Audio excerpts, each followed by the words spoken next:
Your insiders today, Chris Johnston and Darren Dreger. It is the issue, the saga that will never go away in the NHL, goalie interference. The GMs meet last week.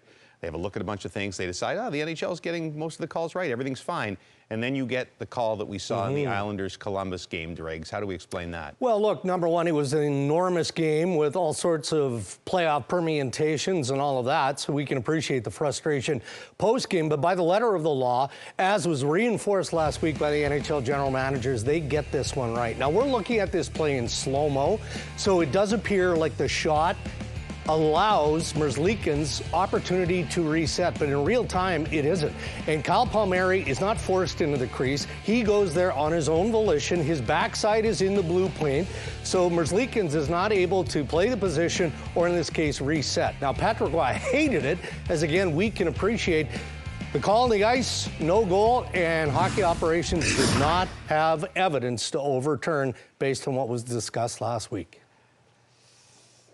Well, and plays like this are obviously going to generate some noise, right? You referenced there, Dregs, the quote from Patrick Roy, probably the most pointed piece of criticism, saying if Toronto doesn't want to overturn the referee's call, then we don't need Toronto.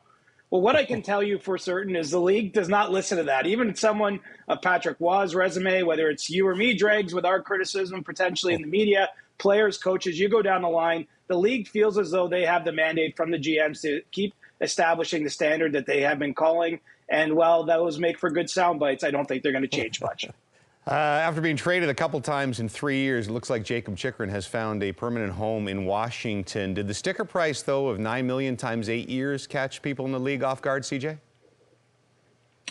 100%. I mean, that's a big number. It would make Chychrun the 10th highest paid defenseman as of next season. But I think rather than just looking at the individual player in team here, this is a sign of a shifting landscape in the NHL. Some teams think the salary cap will be at $120 million 4 years from now. And if that is the case, paying $9 million for Jakob Chychrun will probably be a bargain. As for how this deal went down, there was discussions earlier in the season with Chychrun and the Capitals, a desire to get something done. But because of this uncertain landscape, it was a little slow moving. Finally, here in the last 48 to 72 hours, the Capitals offer came up big time, and they were comfortable getting what they hope will be a pillar in the future signed long-term. Yeah, and I would agree. I think that there were clubs around the National Hockey League that were surprised by the number, $72 million, over the maximum term.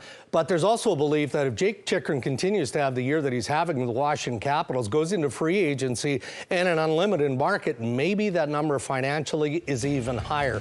But given the fact that it's taken a dotted path for him to find the comfort level that he has on that blue line in Washington, he wasn't willing to risk the uncertainty of this, so he takes what's in front of him, and he's more than happy to stay with the fit that he has with the Capitals. I don't know what teammate taped the dollar bill to his back in that skating practice today, but that's pretty solid. We ran in, Dregs, to our old buddy Glenn Healy at the Four Nations a few weeks ago, head of the Alumni Association, really excited about a medical plan for ex-players that they've been working on between the league and the NHLPA. They're getting close to that? They are getting close, and this has been a work in progress, to say the least. But credit to the National Hockey League, the Players Association, and the NHL Alumni, because there is a deep-rooted need for an extensive and comprehensive wellness plan, medical and healthcare provider for ex-players, not just today's current NHL player. Marty Walsh, the executive director of the NHLPA, certainly recognizes that, as do NHL clubs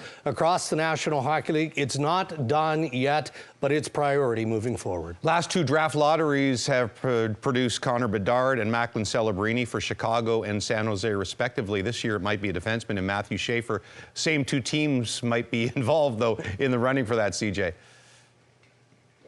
Yes, absolutely. Chicago and San Jose already eliminated from playoff contention, almost certain to have the best lottery odds when it comes time to make that drawing, and that will happen the first week of May. It's either going to be May 5th or May 6th at the outset of the second round of the second Stanley Cup playoffs when the NHL does the draft lottery.